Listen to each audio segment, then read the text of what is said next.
devient libre ou subit le communisme? Communisme global. Communisme global, exact. C'est quoi le message caché derrière ça, le sens de ce message en gros? Il n'est pas caché le message. Le message il est super explicite. Il est super clair. Ouais. Le communisme, c'est quoi? Le communisme, c'est une économie qui est possédée par l'État et une caste qui n'a aucune légitimité. Et cet État va tout décider, va tout piloter.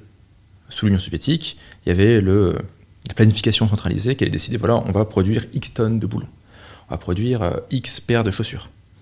Et d'ailleurs, ça donnait des trucs complètement cons. C'est-à-dire, on va produire X tonnes de boulons, donc on allait voir l'usine de je sais pas trop où, là, du fond de la Sibérie, il nous faut 1 tonne de boulons. Vous savez, je sais pas, sur le mois, il faut 1 tonne de boulons. Et les mecs, ils font, ok, donc ils font un boulon d'1 tonne. Tu vois, alors, où ils disent, ouais, il faut faire, je sais pas, 1 million de paires de chaussures. Ils font 1 million de paires de chaussures, taille 39. Ils n'ont pas précisé, hein, tu vois. Donc en fait, le communisme, c'est l'idée qu'on va tout centraliser, tout contrôler.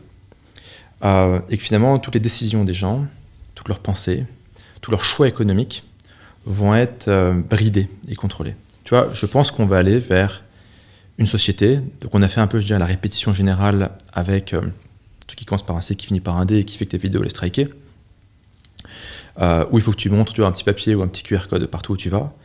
Et je pense qu'on va avoir la même chose sur le carbone. Tu auras le droit à ton quota carbone. Et si tu prends un steak, tu perds des points. Si tu fais le plein sur une voiture qui consomme trop, tu perds des points. Si tu as refusé de manger des insectes, tu perds des points. Et on va aller vers ça, vers une économie de la pénurie, une économie de la régulation absolue. Et au final, ça, c'est que pour les gens, hein, les membres du Politburo et de la haute administration, pour eux, ça ne s'applique pas. Sous le comité, genre les hauts fonctionnaires, bon, ça ne s'appelait pas comme ça, mais sous le communisme, vivaient aussi bien que des milliardaires américains. Hein. Aussi bien. Hein. Bon, à ceci près qu'ils pouvaient se faire zigouiller du jour au lendemain. Donc, peut-être un stress plus élevé. Mais ils vivaient très bien, ces mecs-là. Ils avaient la belle vie, quoi. Ils avaient la Dacia, les machins, la voiture de fonction, le manteau de fourrure, le cognac, le truc. Ils vivaient très bien. Hein. Sous le communisme, il y a toujours des gens qui sont plus égaux que les autres. Et je pense que l'Occident, en particulier l'Europe, va vers un système comme ça, qui n'est pas une bonne chose, parce qu'économiquement, en général, ça ne marche pas.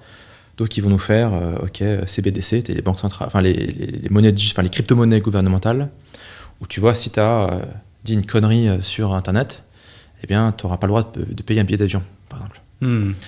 Ou tu ne pourras pas mettre tes enfants, CBDC, crédit social, crédit carbone. Ça posait le truc, quoi. Okay. T'as critiqué le parti unique, tes enfants ne pourront pas aller dans une bonne école. Crédit social, comme dans certaines zones en Chine.